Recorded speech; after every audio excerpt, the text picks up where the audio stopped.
Nakakalungkot itong pangyayaring ito. Ang Pangulong Duterte ay isa sa mga dinadakila ng Pilipino, isang mabuting presidente na nakagawa ng mabuti sa kanyang bansa, sa kanyang mamamayan. Yung kanyang pagdurog sa mga gumagamit ng droga ay isang pamamaraan ng isang presidente para isagawa niya alam niya na makabubuti sa kanyang bansa. Siya lamang ang makakapag-desisyon nun at siya lamang ang pwedeng gumawa nun sapagkat siya ang Pangulo ng bansa. Kung inaakala ng iba na yun ay mali, nasa sa kanila yun. Pero ang presidente ay malaya sa kanyang gagawin sapagkat siyang nakakaalam ng kabutihan ng kanyang mamamayan. Ngayon, yung pagkakahuli sa kanya, hindi ko alam kung anong authority and under what authority it was done. Ang alam ko po, ang warrant of arrest ay hindi maaaring issue ng ICC sapagkat wala pa naman yatang ipinadalang complaint sa kanya na para sagutin ng Pangulo.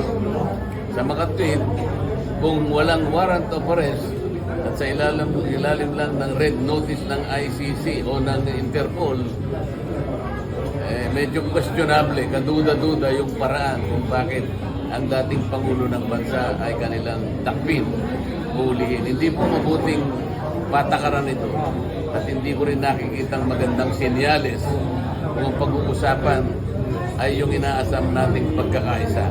Kanina po yung sinasabi ko, ang pagkakaisa ay napaka-importante. Kapag nagtalo-talo tayo at nag-iba-iba, na-polarize ang ating bansa, yung ating pong iniisip na maraming bagay na ikabubuti ng bansa, lalong papalayo tayo doon.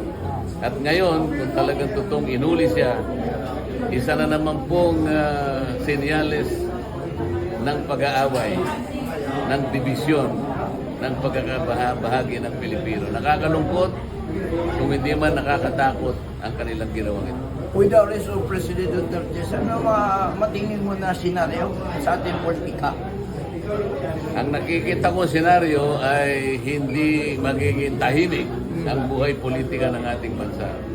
Maaring ang mga kababayan natin na nagmamahal sa dating Pangulo ay malulungkot din.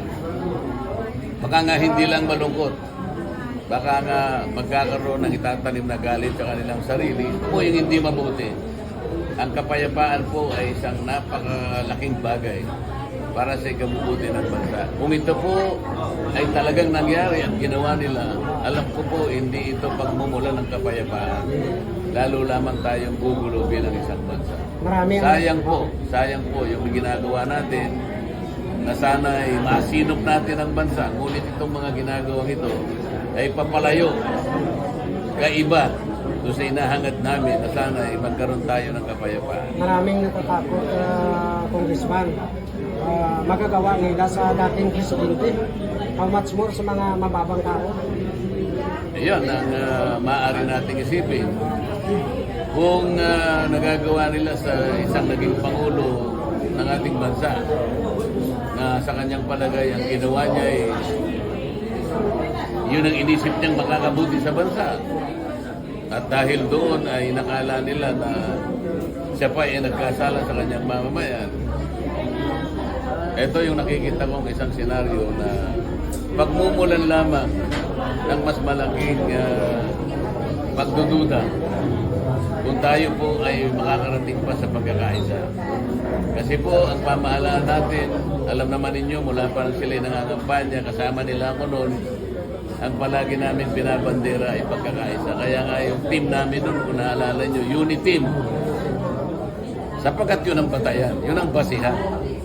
Walang bansa ang makikinabang sa ganansya ng development kapag tayo po ay magulo, kapag tayo po ay